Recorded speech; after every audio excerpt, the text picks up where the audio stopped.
I am fencing Alexis Cote in the Veterans EP40 plus category. I fenced him in pools.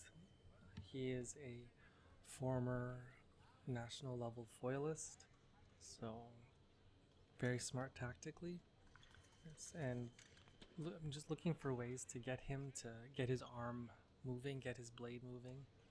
Find ways to open him up to get the parries big so I can disengage through to the body.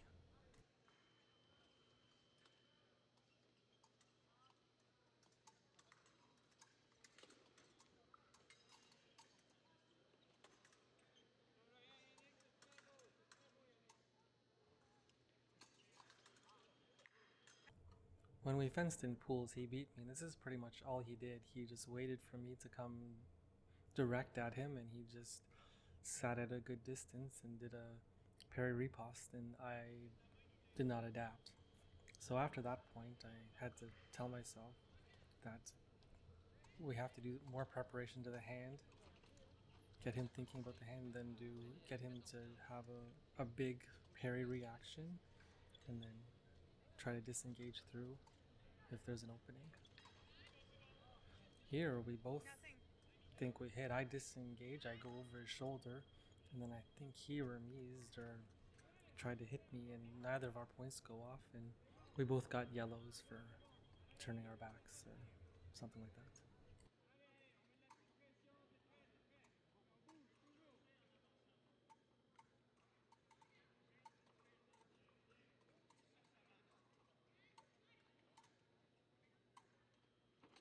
Nice.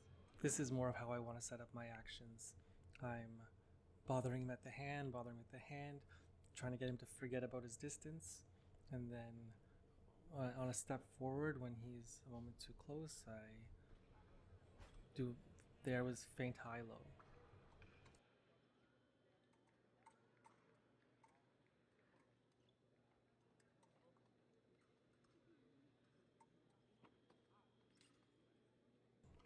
This is the same idea where I'm feinting to the wrist, he reacts on a step forward, and I disengage to the body. Here, it's a bit rushed maybe. My disengage is big, I nearly miss him, and the step or the footwork is too big for that distance. I need to make that smaller, so it's a higher percentage each time. Again, same idea, going to the wrist, and then I went back to low line again to mix it up, and again, that lunge is big. If I miss him there, then I'm past his body, and I don't have any secondary or second intention to do.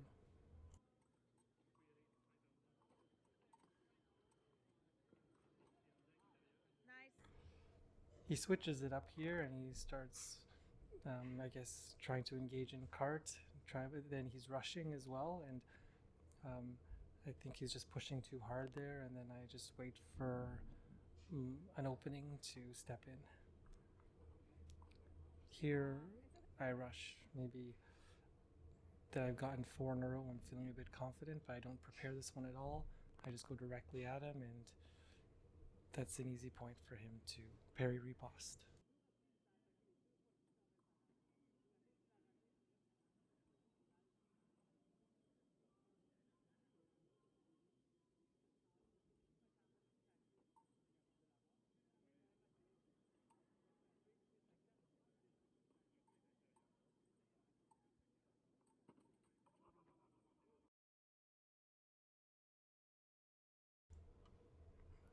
I do a bit of a push-pull here and bring him back to my side of the piece, and the idea is good.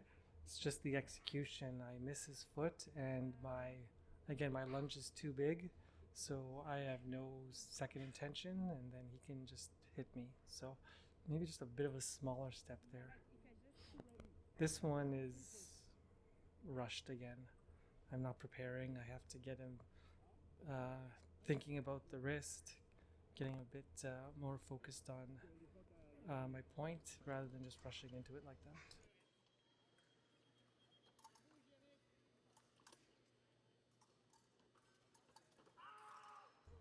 He does a nice action here. I'm trying to get him to step forward again, and I think I just step in and he has my blade, so he caught me off guard with his blade and just finished his action.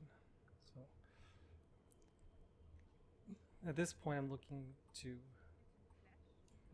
trying to get back to where I was before with the him biting on a action, and here I started the action okay, but again I have to wait for the disengage to go and then I go to the body, so my legs are a bit too ahead of my hand, and then I'm doing some infighting, I guess, just trying to stop him from hitting me and try to get my point on target, and that time it worked.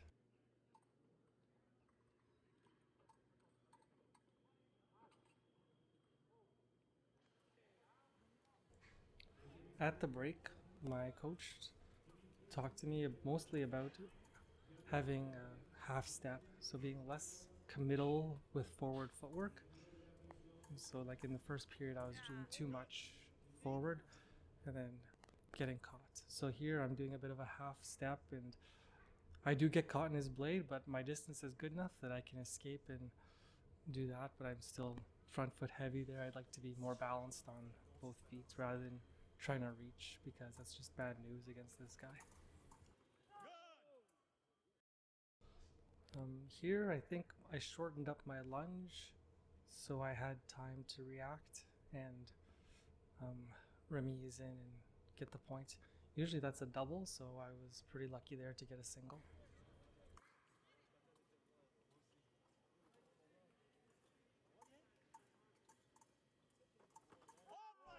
So now we're going back to what was working in the first period, but now just adding a half step, just getting him to make a reaction, and then I have time to disengage, and you can see my lunge there is a better distance. It's just far enough to get the point rather than the bigger lunges and bigger steps I was doing in the first period.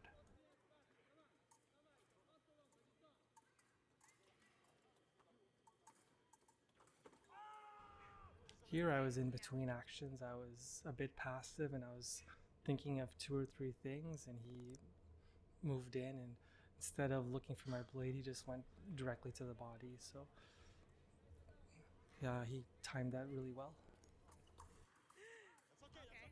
I want to be a bit more on the offensive side here. We had been on my side of the piece recently. I didn't like how the last point it went, so I tried surprising him by being a bit more aggressive. I think I might have caught him in foil mode because he released my blade, so I was able to remise and get the double.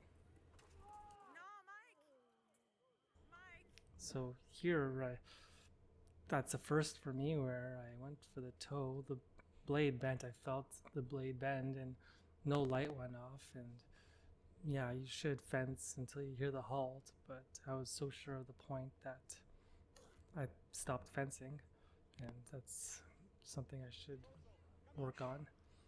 But I didn't get the point, so I have to collect myself for the next point and try to find another way to hit him.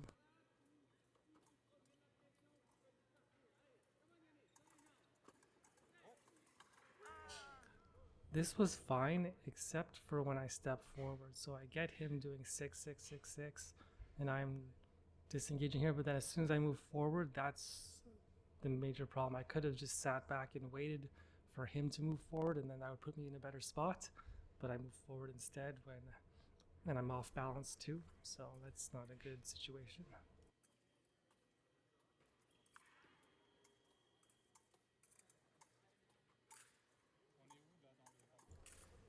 At this point, my arm feels like it's gonna fall off. I can barely hold the epee, and I'm just looking for the right time to do a good arm body action, and that was not a well prepared or well timed action, and he parried me into his foot, and sometimes you just get lucky, and this is one of those times.